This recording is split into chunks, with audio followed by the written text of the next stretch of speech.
Thus have I heard on one occasion the Venerable Ananda was living in a village near Vesali. Now on that occasion, the householder Dhamma had arrived at Pataliaputta for some business or other. Then he went to a certain monk in a park, and after paying homage to him, sat down on one side and asked him, "Where does the Venerable Ananda live now, Venerable Sir? I wish to see the Venerable Ananda." The Venerable Ananda is living in a small village near Vesali, householder. Then the householder Dhamma had completed his business, went to the Venerable Ananda. After paying homage to him, he sat down at one side and asked him, "Venerable Ananda, has any one thing been proclaimed by the Blessed One, who knows and sees, accomplished and fully awakened, wherein a monk abides diligent, ardent, and resolute? His unliberated mind comes to be liberated.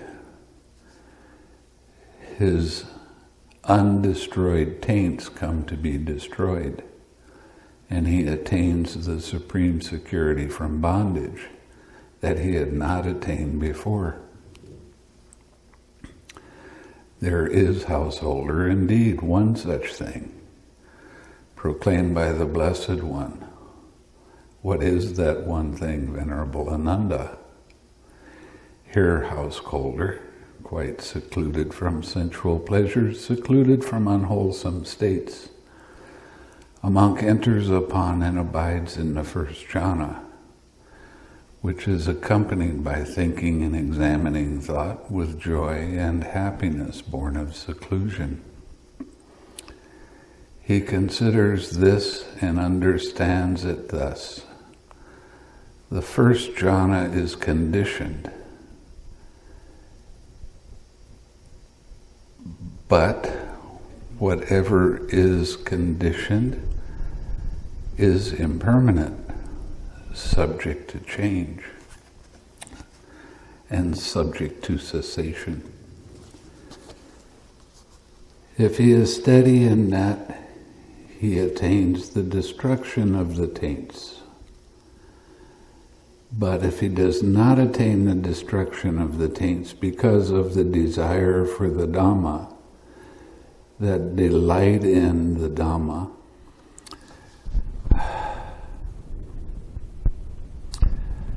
okay, let's go back in a little bit.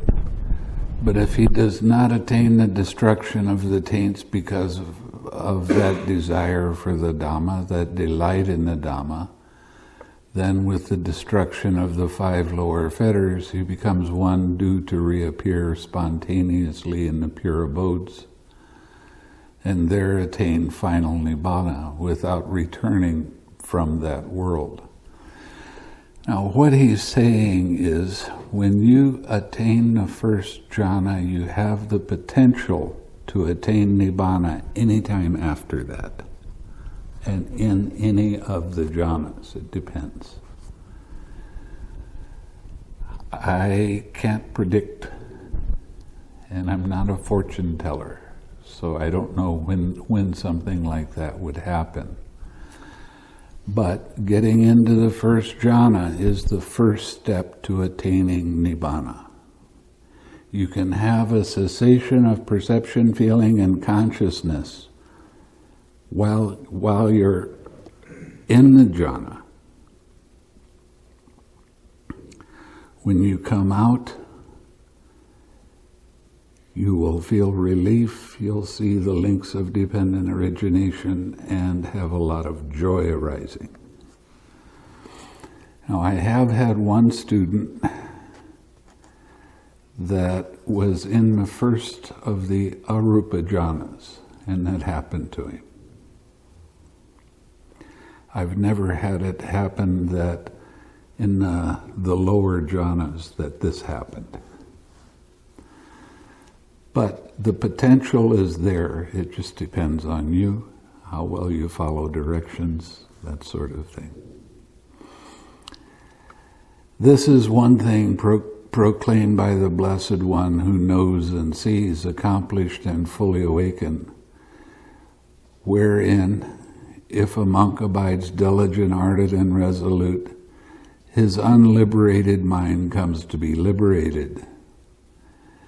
His undestroyed taints come to be destroyed, and he attains the supreme security from bondage that he had not attained before.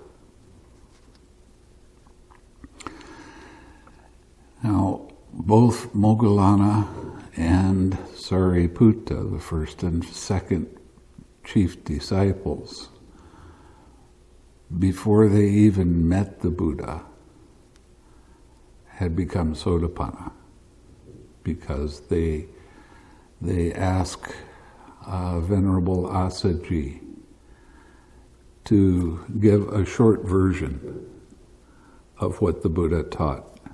And that short version was about dependent origination, how things arise and how they cease.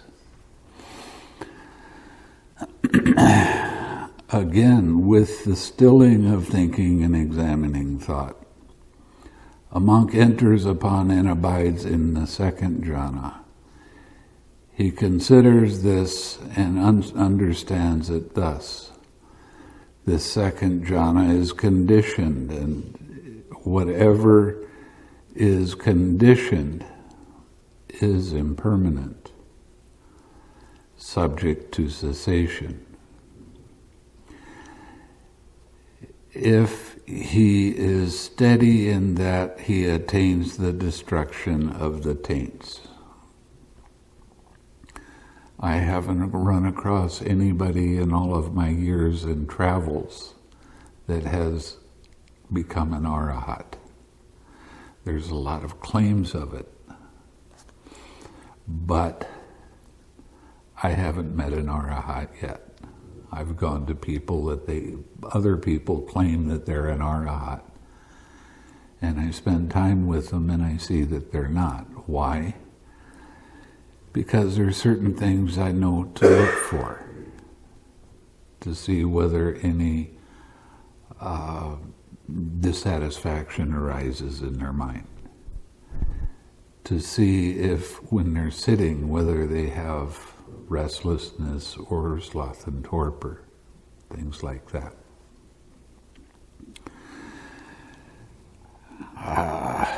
But if he does not attain the destruction of the taints, he becomes an anagami. That's the third stage of awakening. The third stage of awakening, you never again have fear. You never have anxiety. Well, he's trying to take the place of Bear with his snoring.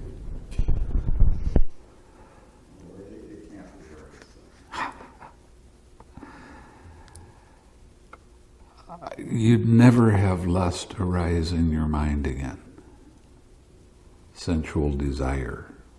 That means for food or any other thing.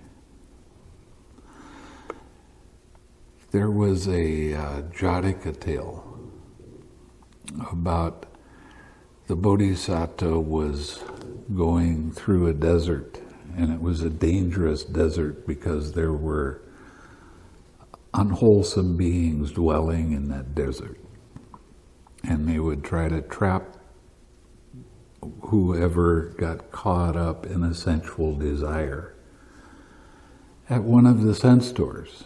I mean, it can be seeing, hearing, smelling, tasting, touching. And he was traveling with 4 other companions, and these asuras, I guess we would call them, I'm not real sure, they would make a very beautiful sight And one of the people he was traveling with would go off and try to get closer to that beautiful sight, and then they would eat him. Or beautiful sound, or a fragrant odor, or some kind of taste. And he was the only one that made it through the desert because he saw all of these things come up in his mind, but he wasn't enchanted by them. So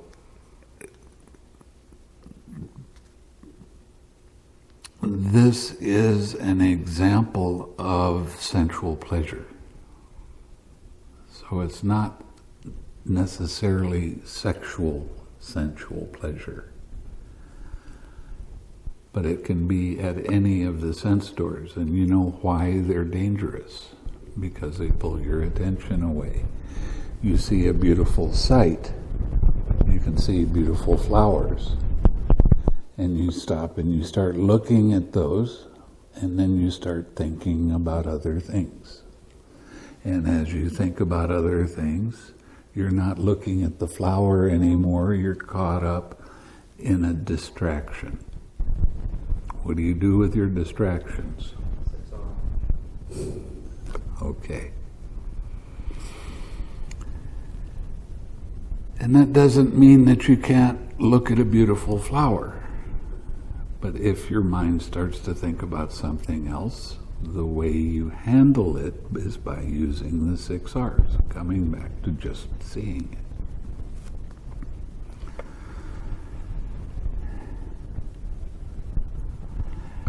Once you become an anagami, you're never reborn in the human realm. You'll be reborn in a pure abode, where you will become an arahat. So you'll never come back to the earthly realm again.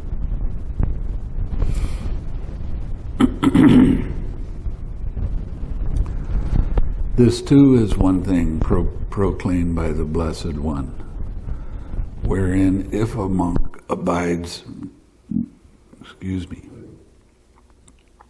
diligent, ardent, and resolute, he attains the supreme security from bondage that he had not attained before.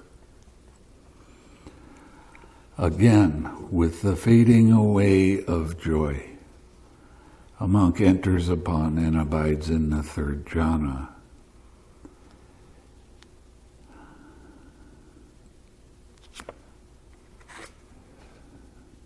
I have some dots here. He considers thus: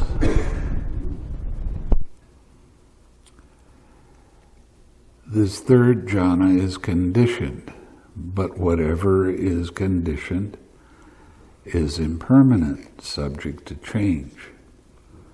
If he is steady in that 3rd jhana, he attains the destruction of the taints.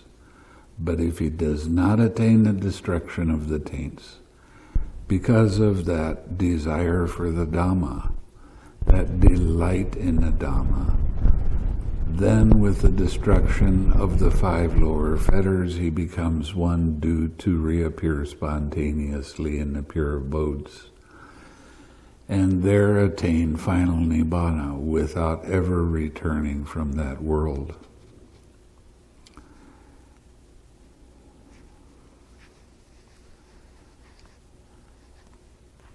This too is one thing proclaimed by the Blessed One, wherein if a monk abides diligent, ardent, and resolute, he attains the supreme security from bondage that he had not attained before. Again, with the abandoning of pleasure and pain, with the previous disappearance of joy and grief, a monk enters upon and abides in the 4th jhana, which has neither pain nor pleasure, and purity of mindfulness due to equanimity. He considers this and understands it thus: this 4th jhana is conditioned, but whatever is conditioned is impermanent, subject to cessation. If he is steady in that, he attains the destruction of the taints. In other words, he's not distracted.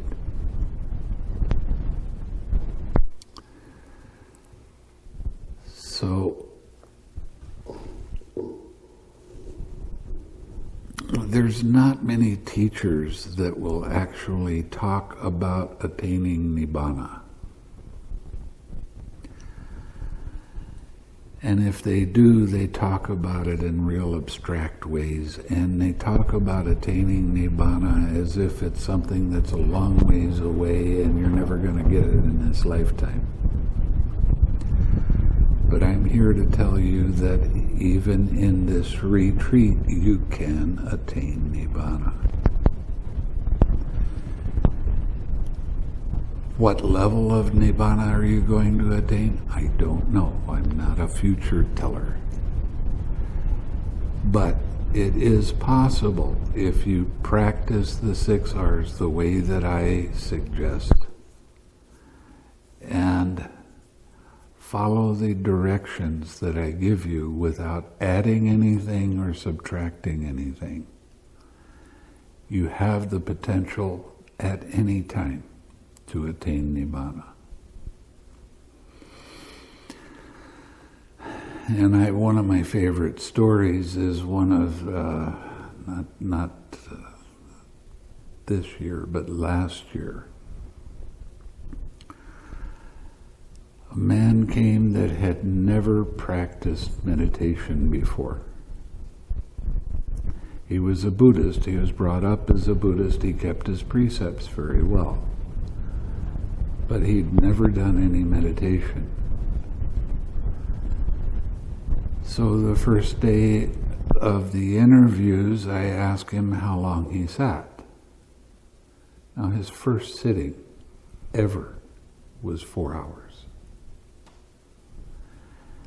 He'd gone through the first jhana, he'd gone through the second jhana, he was well into the third jhana. That's pretty impressive. The next day he came for an interview. How long did you sit? 11.5 hours. Oh my. Yeah.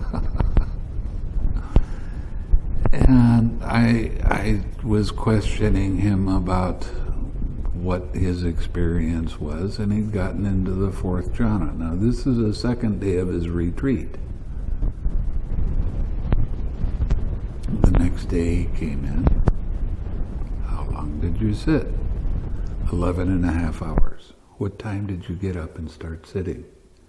1 o'clock in the morning. Yeah. Did you move? No. Oh, man. So I started talking to him about the arupa jhanas. And he went through the arupa jhanas to neither perception nor non-perception on the second day of his retreat. The next day he came in, and I'm expecting big things to happen with this. How long did you sit? 12 hours. Jeez. Are you getting enough exercise? Yeah, he was running up and down stairs. So he was getting his blood circulating. So he was doing it correctly. Did anything in particular happen while you were sitting like that? He said, well, I sat for over an hour without having any movement of mind's attention. Third day of his retreat. And I said, did you have any problems with that? Did you have any boredom come up? He said, no, but my mind started moving a little bit. So I 6R'd it and went back, and it happened that way a few times. So the next day came in and he was radiant. I mean, his face was just glowing. So I asked him if anything in particular happened. Did something weird happen? And he said, well, not really. I said, did you have a place where your mind just stopped for a period of time?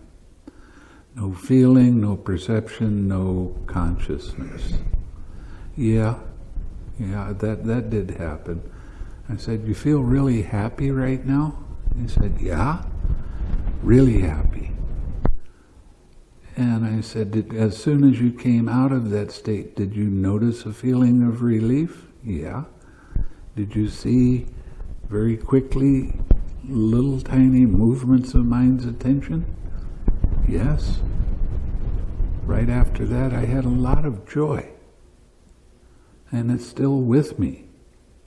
He had attained Sotapanna. Next day he came in, he had attained fruition of Sotapanna. Now this is 5 days into the retreat. It's a 10-day retreat. And he kept on sitting long periods of time. I told him to back off on that because I wanted to make sure he got food and things that he really needed and exercise. By the end of the retreat, he had become an anagami with fruition in a 10-day retreat. So these kind of things are possible. Has that ever happened before or since? No. Except he came for another retreat at the first of this year. And his first sitting was 15 hours. I said, were you sitting in that state where there's no consciousness? He said, yeah. That's impressive. Of all of the students that I have, he has the potential to be an arahat at any time. Then he stopped meditating so much because he wanted to know what it was like to sit in on the interviews.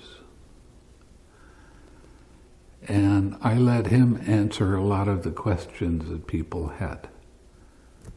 And he was perfect. He knew exactly the right thing to do at exactly the right time. It was really great. So now he's one of the teachers.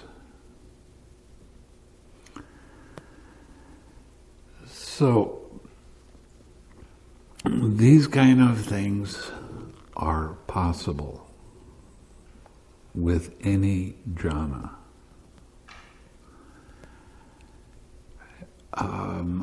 I had suspected after the second sitting that he'd done an awful lot of meditation in the past. He just didn't have the kind of meditation where he had insights along with deep concentration. But he was following, using the 6 R's whenever he needed. And that just purified his mind enough. And his mindfulness was so sharp that he would see, it was like from a long ways away, mind starting to have little tiny movements in it, and he would 6R right then. These things didn't have enough energy to pull up. So take your meditation seriously, but have fun with it at the same time. His mind was so light. I mean, from the first time he came for an interview, I could just see his mind was like a feather. And it was so light. any little breeze came along, he could see that 6R. So, do I have a lot of confidence in this kind of practice? You bet. Does it work? Yes. Do I have a lot of students that have attained this? Quite a few. So, in Indonesia, they have a program for teachers. And in order to get in that program so you can teach, you have to be at least a Sotapanna with fruition. There's 25 people in that program. And those are just the people that feel like teaching. There's a lot more outside of that.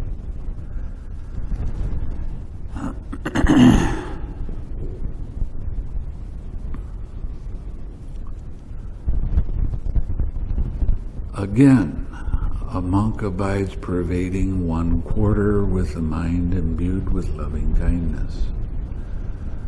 Likewise the second, likewise the third, likewise the fourth, so above, below, and all around.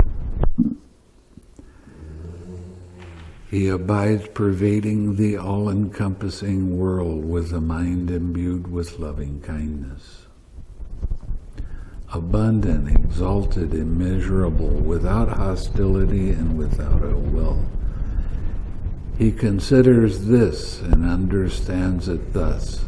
This deliverance of mind through loving kindness is conditioned. Why is it conditioned? Because you're putting your mind on that feeling. But whatever is conditioned is impermanent, subject to cessation. If he is steady in that, he attains the destruction of the taints. But if he does not attain the destruction of the taints without ever returning, he becomes an anagami, and then without ever returning from that world, he will become an arahat. This too is one thing proclaimed by the Blessed One, wherein if a monk abides diligent, ardent, and resolute, he attains the supreme security from bondage that he had not attained before. A lot of people are teaching meditation in such a way with loving kindness that it is a mental exercise. And the difference between what you're doing here and what they teach is this is not a mental exercise, this is a feeling exercise. You have to feel the wish that you make and then radiate that feeling. Again, a monk abides pervading 1/4 with a mind imbued with compassion. Likewise the second, likewise the third, likewise the fourth, so above, below, around, and everywhere, to all as to himself. He abides pervading the all-encompassing world with a mind imbued with compassion, abundant, exalted, immeasurable, without hostility and without ill will.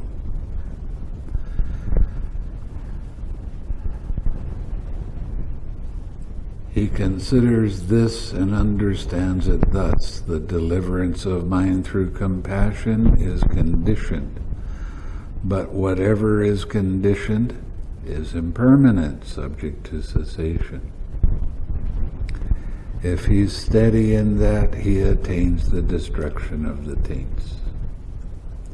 But if he does not attain the destruction of the taints, he becomes an anagami without ever returning from that world. This too is one thing proclaimed by the Blessed One, wherein if a monk abides diligent, ardent, and resolute, he attains the supreme security from bondage that he had not attained before. So with the Brahmaviharas, you can attain arahatship at any level. Most of the students that I have go through these step by step. But it depends on the individual. Like I said, I've had one student outside of my prize student that attained Sotapanna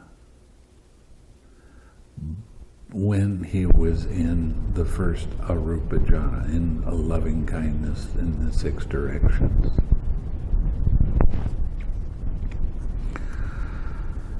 Again, a monk abides pervading one quarter with a mind imbued with joy. Now, almost everybody teaching the Brahmaviharas, they say it's sympathetic joy or altruistic joy. But you won't hear me say that because that's the mental part of it. Being happy for somebody else's success. That's altruistic joy. But when you're practicing the feeling meditation, it's just joy. Now, when you get into compassion, you're also experiencing infinite space, where there's expansion that happens in your mind and goes in all directions at the same time. That is the state that the Buddha sat in every day for a couple hours in the morning.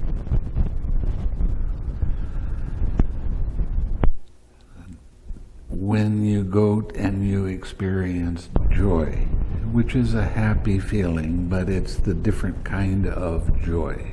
You know, I've talked to you about 5 kinds of joy. The last 2 kinds of joy are only from mental development. When you get into the first jhana or second jhana, the joy you experience is called uplifting joy, where you feel really light in your body and light in your mind, and your mind has excitement in it. This last kind of joy is the awakening factor of joy. It is a happy feeling, but it doesn't have the excitement in it.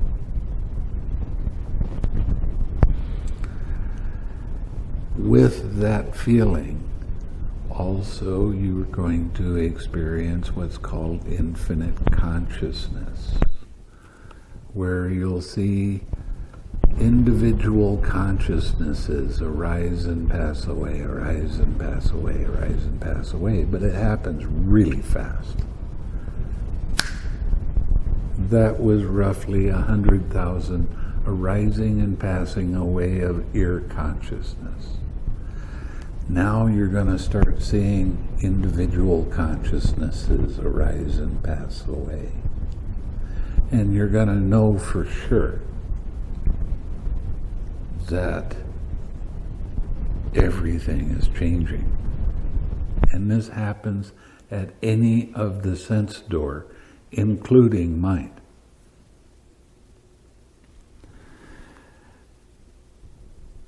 So what you're seeing is birth, death, birth, death, birth, death, very quickly.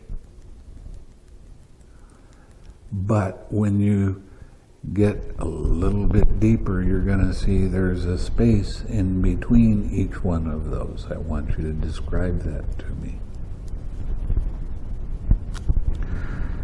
Because there is the disturbance of the sense door, whichever one it happens to be that you're noticing, it's unsatisfactory. It gets tiresome. It's always there. And the big insight is there is no controller. You are not there. This all happens by itself when the conditions are right for it to happen. So this is a pretty major state to be in. A lot of people talk on the surface about everything being impermanent, suffering, and not self, but they don't really know what it means. This is up close and personal. And you will see for yourself that it's not a philosophy. It's not something that is a wish that maybe it's true or not. You're going to see that it is absolutely true. Birth, death, birth, death, birth, death, birth, death.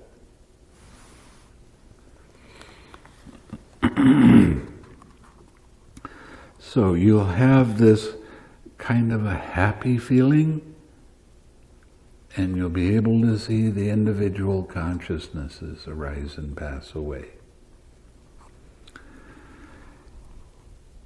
He considers this and understands it thus: the deliverance of mind through joy is conditioned, but whatever is conditioned produced is,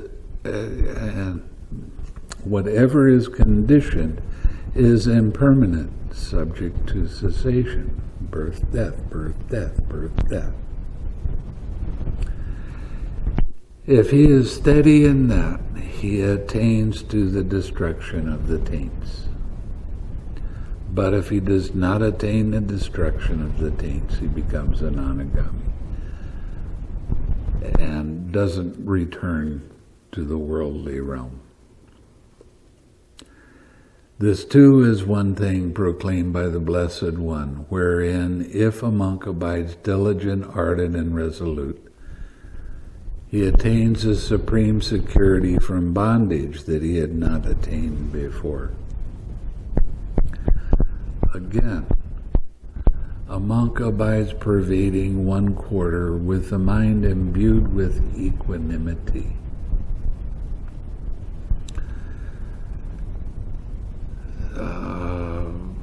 Likewise, the second, the third, and the fourth, so above, below, around, and everywhere, and to all as to himself. He abides pervading the all-encompassing world with a mind imbued with equanimity, abundant, exalted, immeasurable, without hostility and without ill will.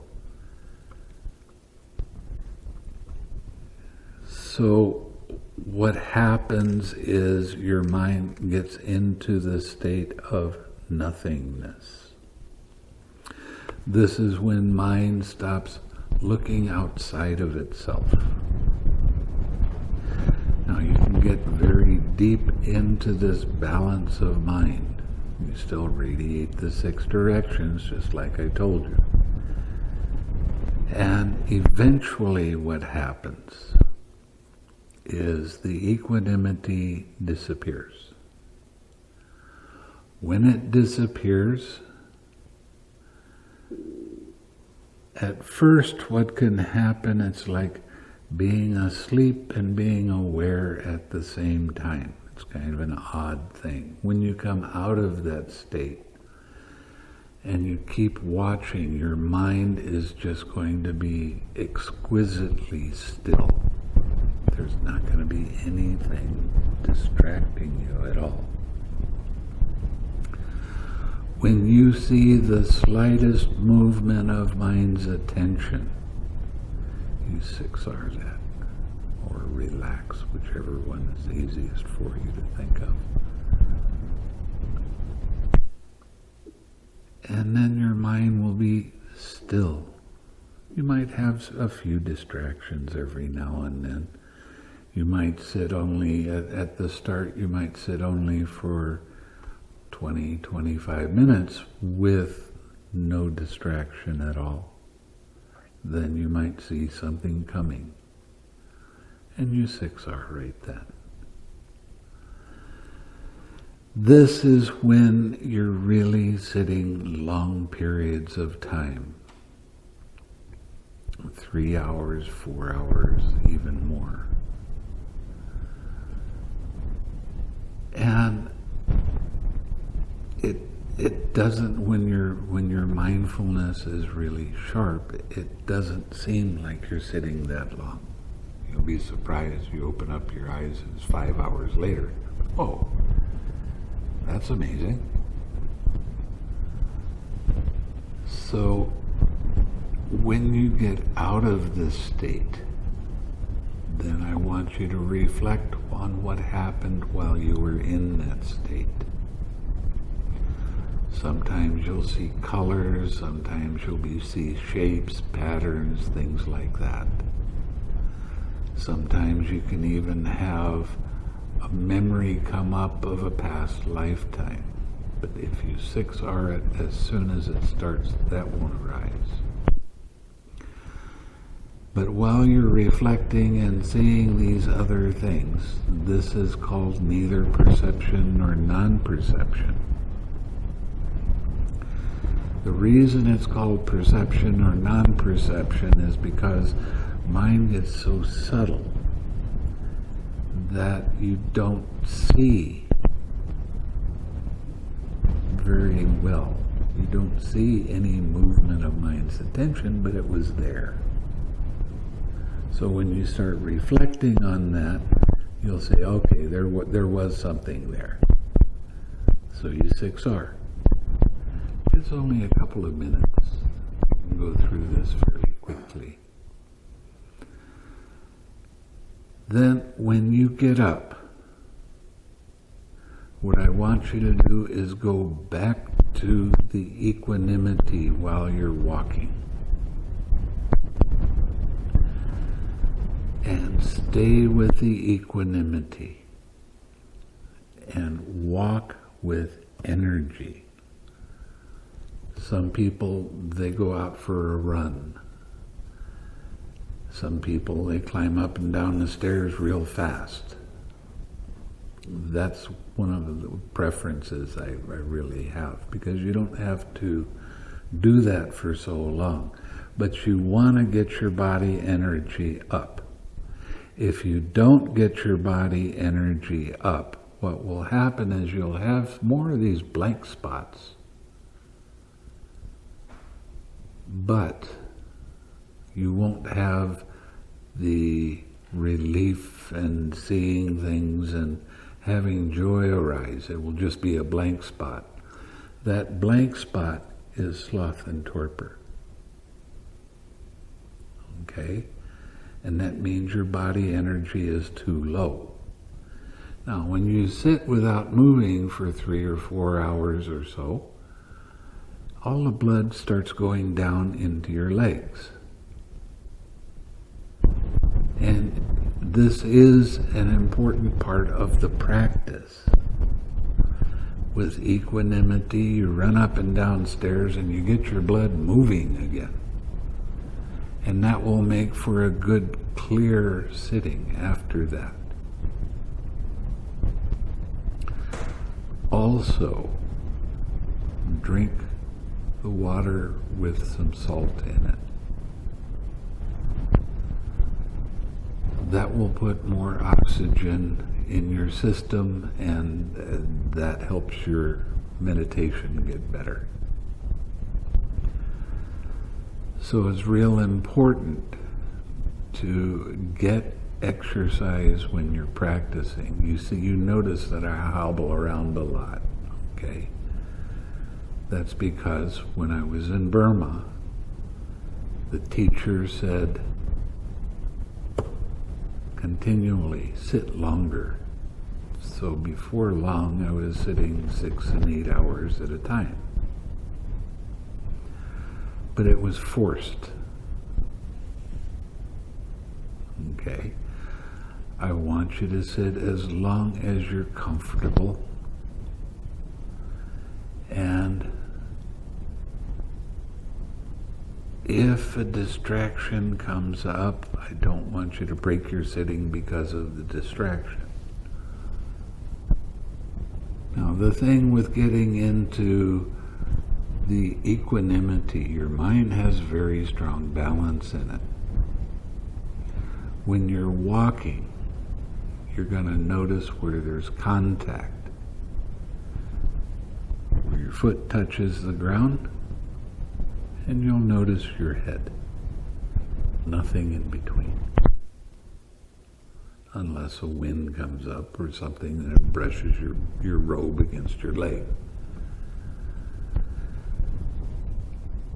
But getting that blood moving is extremely important.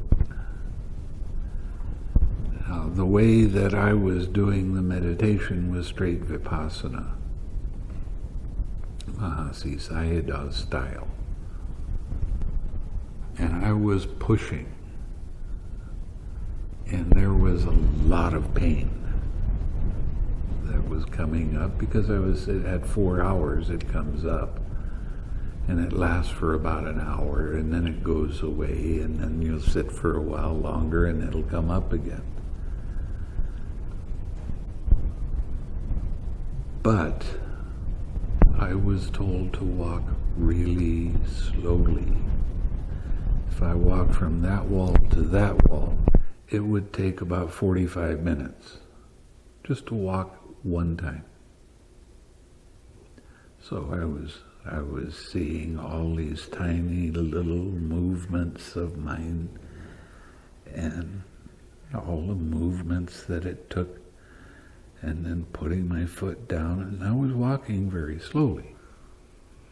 I didn't get enough exercise, so I developed blood clots. Thank you very much, teacher. And that was 20 years ago, and I still got the problem. So I don't recommend it. That you have to get exercise. It really is necessary. Now, some people come and they say, well, I want to do some yoga. I'll get good exercise with my yoga. No, you don't. You need to walk so that you're breathing very heavily. And if you want to do yoga, fine, you do yoga, but don't forget the walking, because that's the one that gets the blood moving around. He's chasing a rabbit.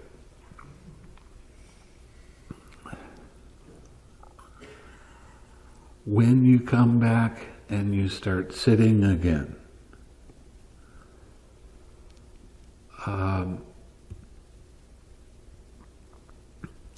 you need to do the 6 directions with equanimity.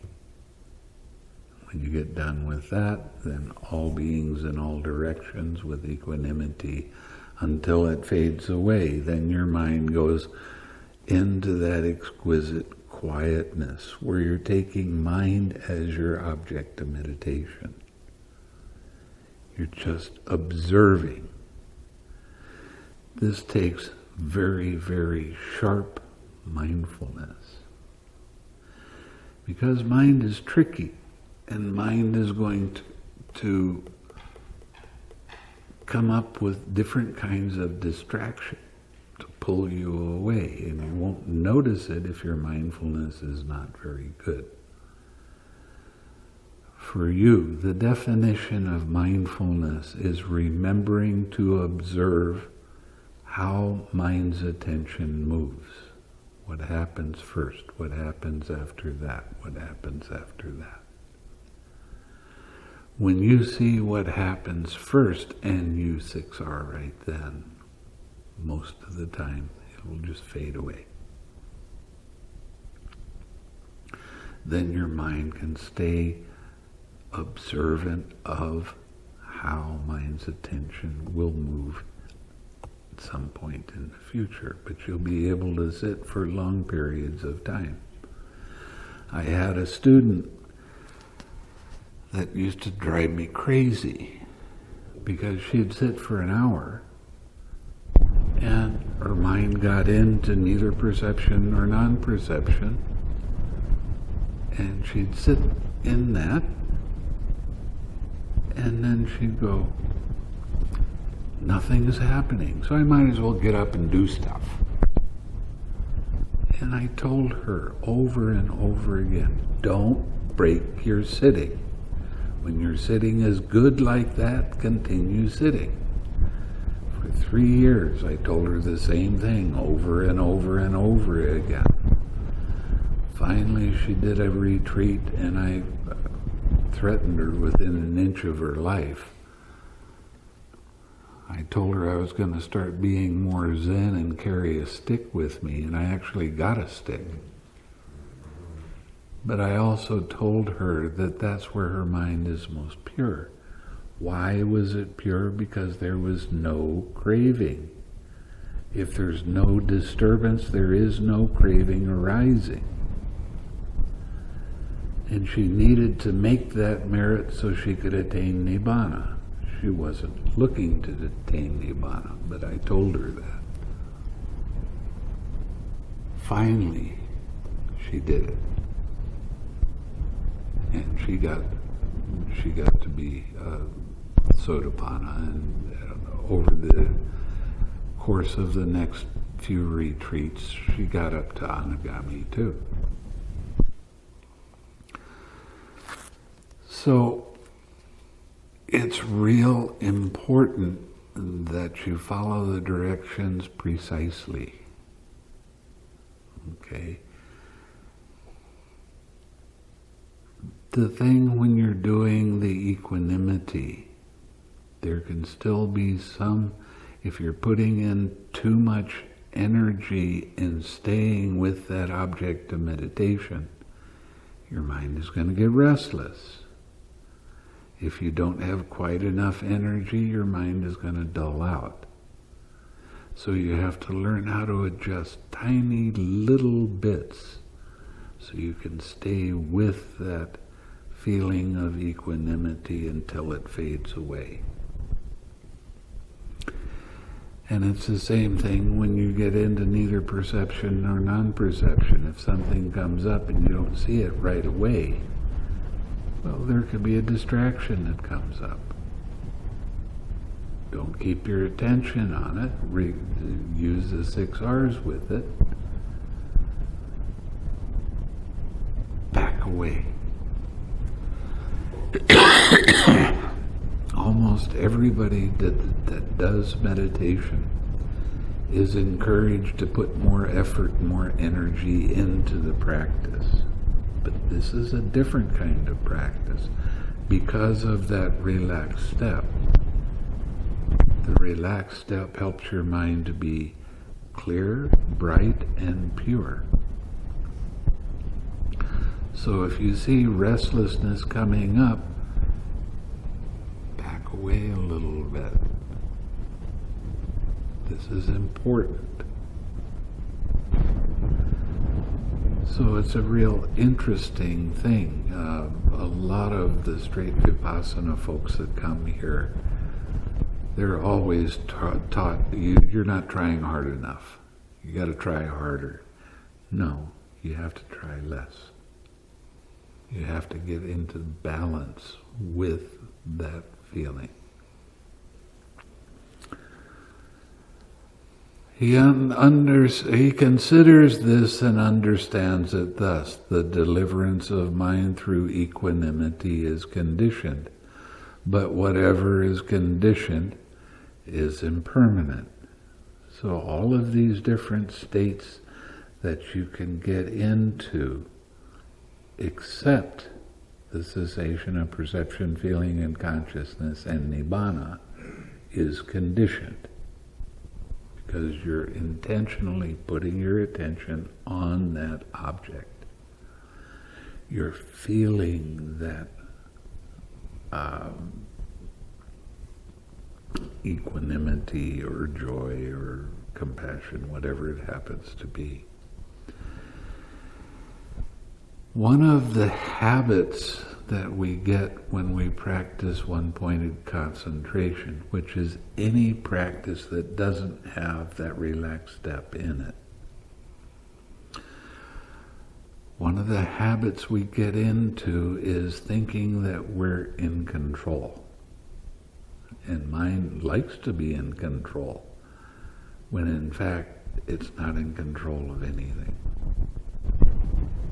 Things happen because conditions are right for it to arise. You're trying to force your mind to stay on something. Focus too deeply with concentration puts you out of balance. And with that kind of concentration, you really run across some major problems because you're not learning anything anymore. Your mind can get in a state of bliss. It can be truly wonderful.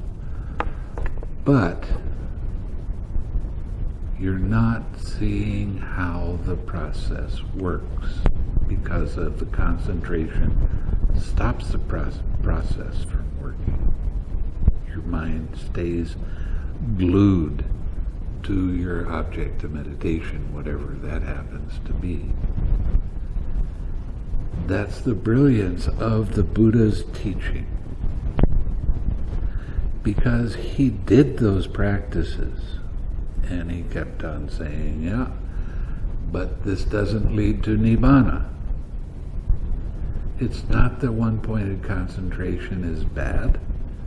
It just doesn't lead to the cessation of perception, feeling, and consciousness, and Nibbana. You can get into, with one-pointed concentration, you can get into neither perception nor non-perception with one-pointed concentration. That's as far as you can go. So you have to learn how to recognize the concentration and back off from it. Keep backing off. And it will fade away fairly quickly when you do that. If you try to add a little bit more energy because you think it's not quite right, well, then you have a problem, because that restlessness gets bigger and stronger. You can slip into the one-pointed concentration to make it stop, but you're not learning from that hindrance. I've told you that hindrances are your teacher. They're teaching you where I am. Okay? I am here. And there's still that craving of I am. When there's the relaxed step, that takes it away. And you don't go so deep into your concentration. Although you're still experience a kind of concentration, I just don't call it that. Because one-pointed concentration is mostly practiced. So I don't want to use that word. So I call it collectedness. And if you look up in the dictionary the word of collectedness, your mind is composed. Your mind is extremely alert. So your mindfulness is good. And your mind is still. So the stillness is a kind of concentration, but it's not the same. So I don't use the word concentration because it gets mixed up. So when you have that relaxed step, that takes away the deep concentration, the bliss, and all of these other things that you get with deep concentration. But when you lose that concentration, there's no personality development. Okay, so you're not, every practice that I've run across outside of this one, and I've done a lot of different practices. I've been doing this for more than 40 years. And I tried a lot of different things. But I always wound up letting it go because it didn't seem right. The deep concentration is just wonderful. But mind had a tendency to be critical. Mind had a tendency to be hard. And I didn't recognize in my daily activities when a hindrance was there.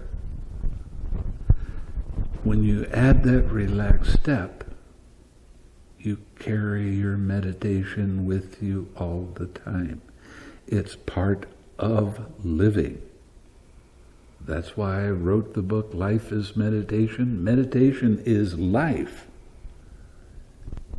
It's not just about sitting still.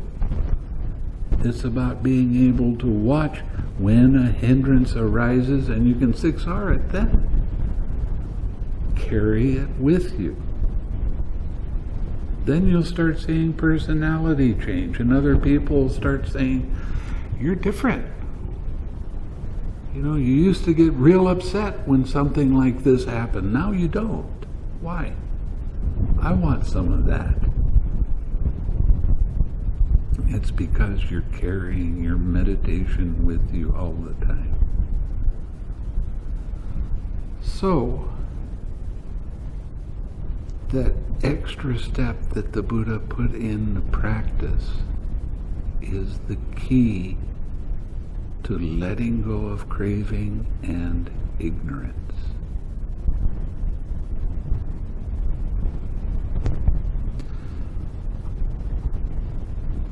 Now, if he is steady in that and he attains the destruction of the states, it's all good and well. But if he doesn't attain the destruction of the taints, he becomes an anagami. This too is one thing proclaimed by the Blessed One, wherein if a monk abides diligent, ardent, and resolute, he attains the supreme security from bondage that he had not attained before. Again, with the complete surmounting of perceptions.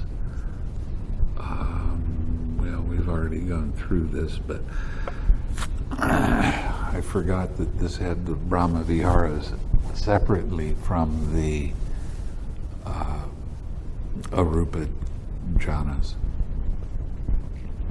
So we'll go through this again. Again, with the complete surmounting of perceptions of gross perceptions of form. Now, before you get into the fourth jhana, you feel your body. You feel different places in your body. Those are gross perceptions. As it says in Sutta 111, there is contact, feeling, perception, formations, and mind. That is another way of describing the four foundations of mindfulness. So when there's contact, you will feel it. Okay? Even though you're in a mental realm. If there's contact, a bug flies on you or an ant walks on you, you'll feel it, but it's not going to make your mind shake and go to it. You just know that it's there. And you'll be able to hear sounds. If I come up to you and I say, I need to talk to you for a moment, you'll hear it. You'll understand what I'm saying. Or a motorcycle goes by, or one of our many noise-making contraptions goes by. You'll hear that, but it's not going to make your mind shake. It's not going to make your mind wobble. Okay, there's that is a subtle contact.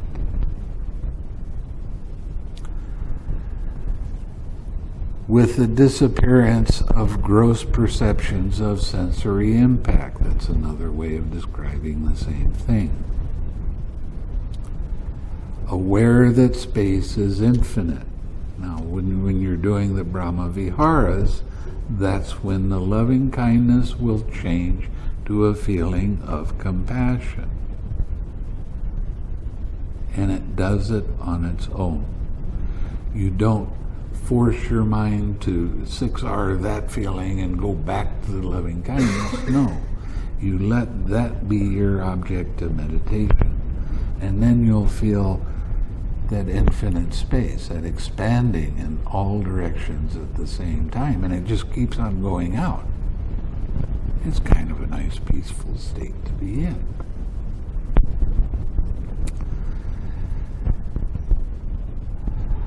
Okay, a monk enters upon and abides in the base of infinite space. He considers this and understands it thus.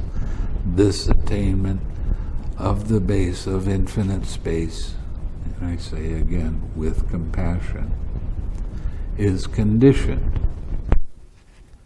But whatever is conditioned is impermanent, subject to cessation. In other words, you're not always going to be in that state. It's when your mindfulness gets weak, for whatever reason, you're going to not be in that state anymore. You're not going to be in a jhana. You're not going to be in one of these higher realms of meditation.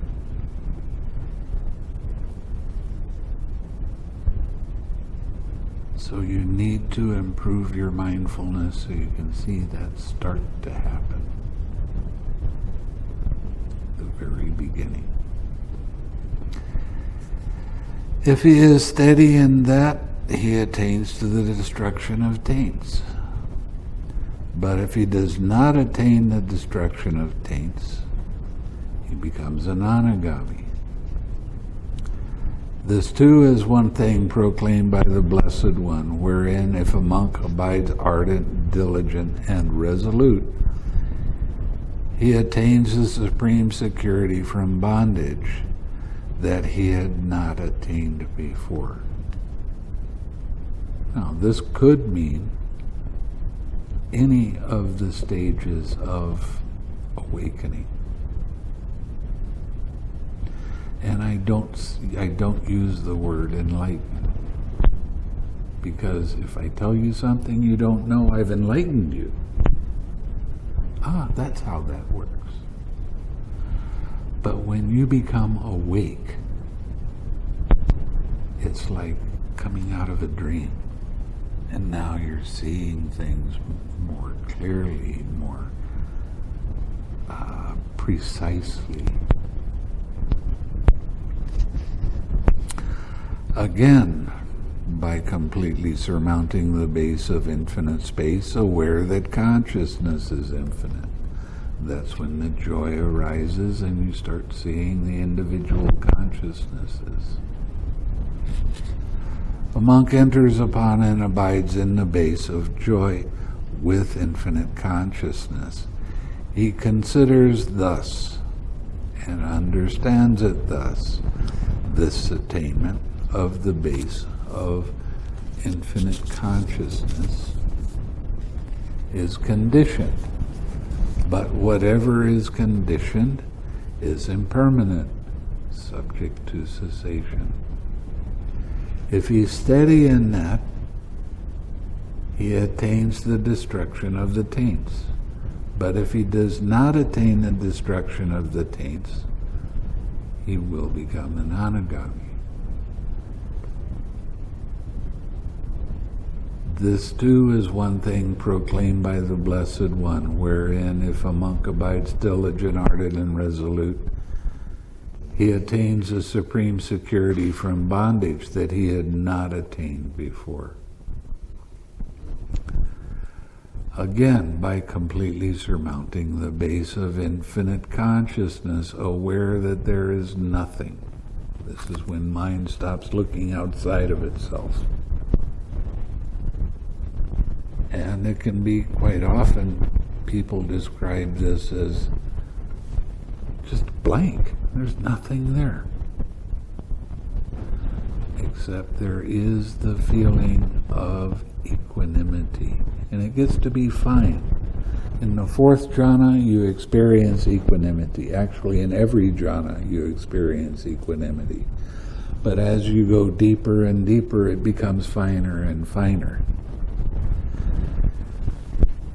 Eventually, you get to a place that's called disenchantment, which is one of the really, really fine types of equanimity, where, let's say, the cook comes up with your favorite all-time meal. You know, this is great. But you see it and your mind says, yeah, there's food. I have to eat to keep up my energy going. But you don't have that excitement anymore.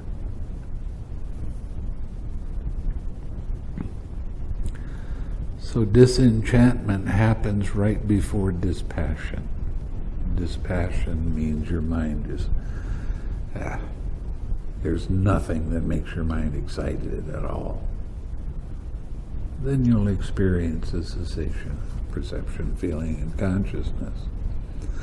Another way of looking at this cessation of perception, feeling, and consciousness is that all of the awakening factors are in balance, perfect balance. You have mindfulness, you have the investigation, you have the proper amount of energy, you have some joy coming up, but not excited joy. Just a happy feeling.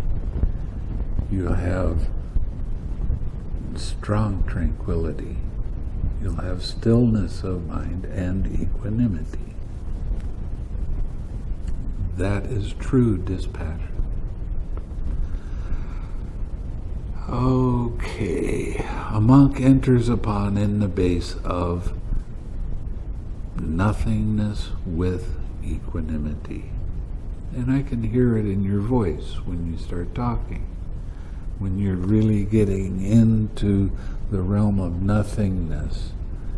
Well, how's your meditation? Everything is fine. It's good. Anything exciting happening? No. Everything is fine. It's just that equanimity in your voice. He considers this and understands it thus. This attainment of the base of nothingness with equanimity is conditioned. But whatever is conditioned is impermanent, subject to cessation.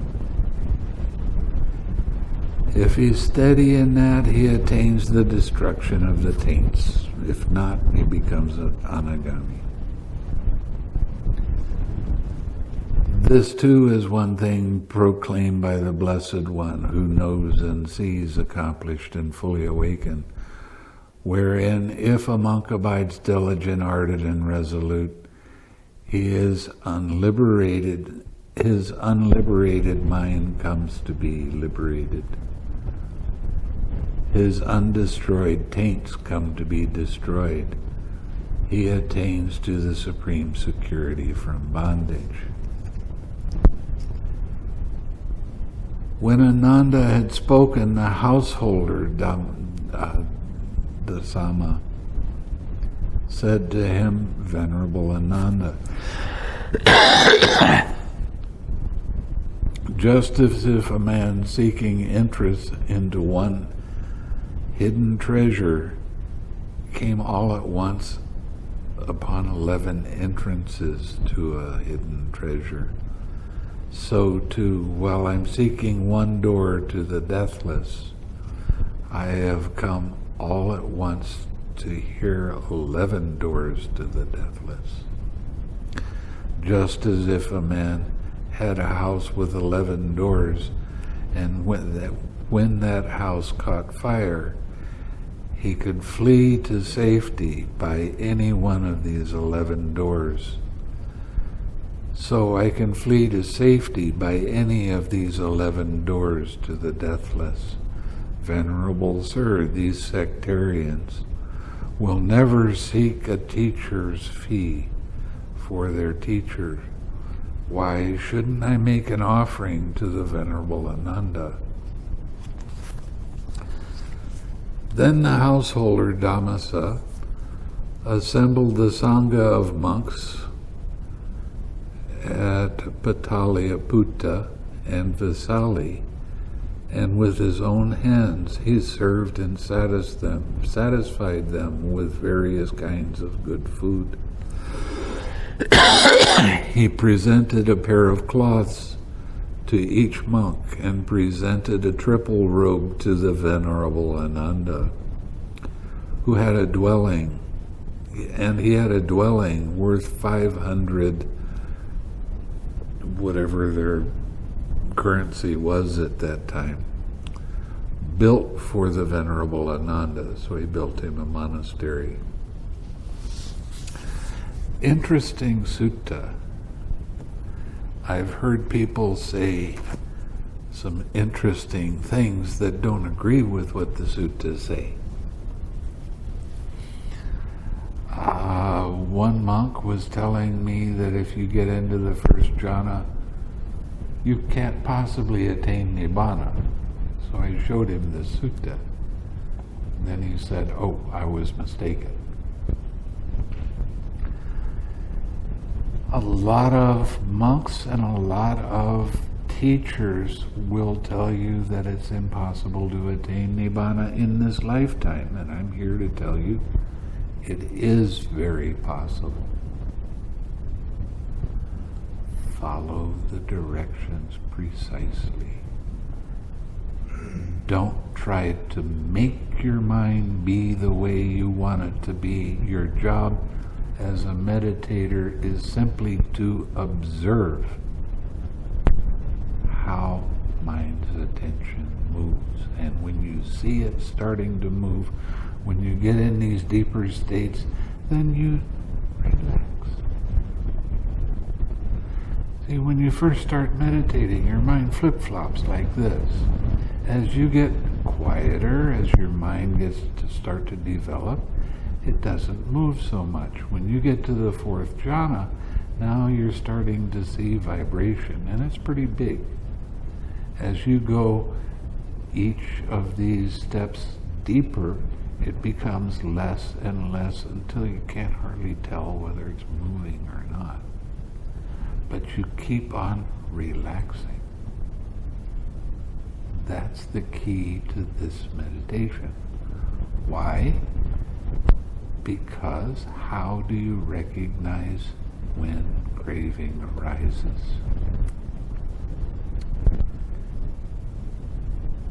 How do you recognize it? Tension and tightness in your mind. And when your mindfulness gets good enough, seeing that that little tiny movement has craving in it too. That's why it arose. So you keep relaxing until there's no more to relax, and then you get to the cessation of perception, feeling, and consciousness. When you come out, you will experience Nibbana. That's the way it works. And the advantage of experiencing Nibbana, even if it's one of the lower stages of Nibbana, what's the advantage? You've given up an ocean of suffering. You're never going to be reborn less than a human being. That means not in the animal realm, not in the hell realms, not in the hungry ghost realms, or any of the other ghost realms that are available to us. You're never going to experience that again. You're going to keep your precepts without breaking them. You can have the thought to say something that's not true, but your mind is going to say, nope. You can force your mind to say No, I'm going to do it anyway. You can do that if you don't have the fruition of the first step. If you don't have the fruition of Sotapanna, when you get the fruition of Sotapanna, you're not going to break the precept. In Asia, there is the big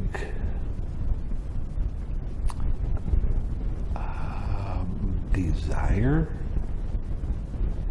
to tell people what they think they want to hear without it being true. Little white lies. When you get to be a Sotapanna with fruition, that won't happen anymore.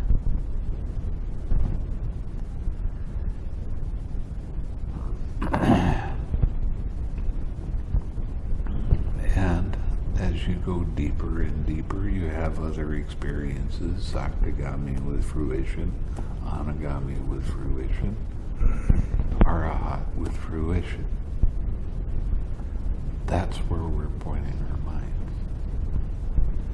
Can it happen in this lifetime? I think so.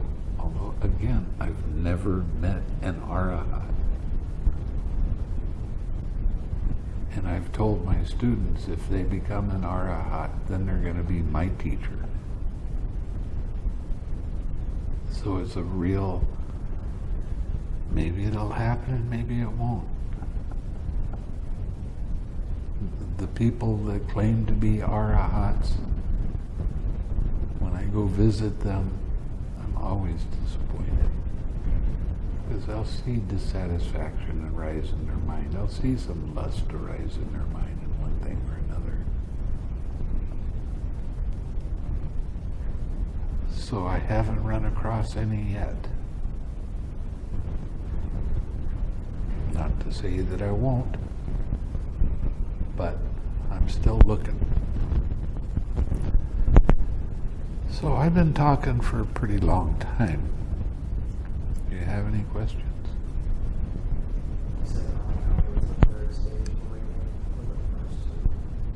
Sotapanna, Saktagami.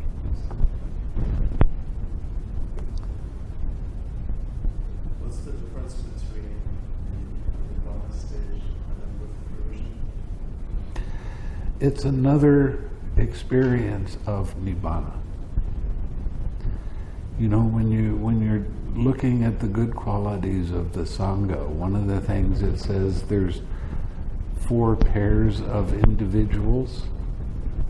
Okay, what they're talking about is Sotapanna with fruition, Saktagami, then fruition, Anagami, then fruition, Arahat, then fruition.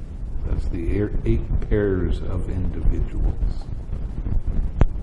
So could you go backwards if you didn't have the fruition? No.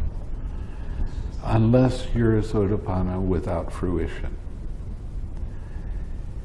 Your mindfulness, although it's good, but you have temptations of saying things that aren't true, doing those kind of things, breaking a precept.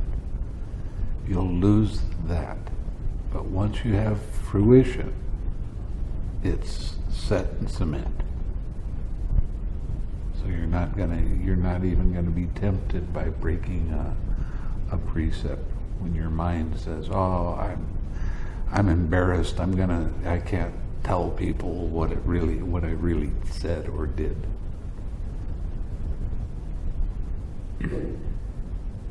Okay? Yeah. Maybe I missed it, but throughout the sutta, it said this or that or Athakanagara, but I've never heard it in there. And he will become an Arahat. That's the first part of it. Okay. When his taints are destroyed, that means no more ignorance. Okay. Well, yeah.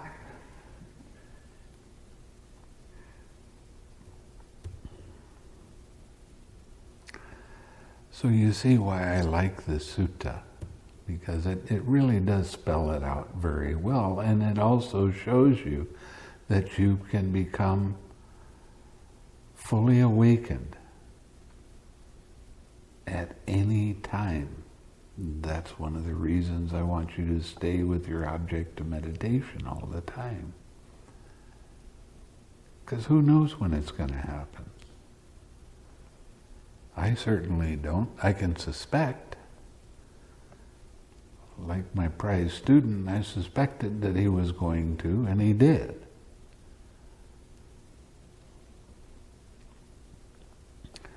At the end of that retreat, at the first of the year, I told him, I want you to sit for 2 days without moving. And I heard that he did. That's impressive.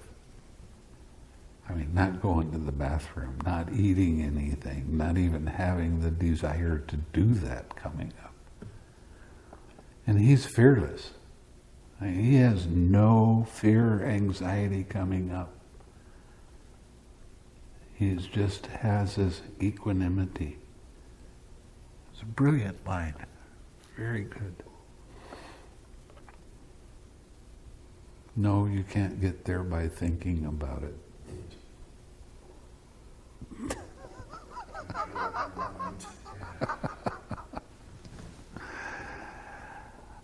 Papancha is a biggie.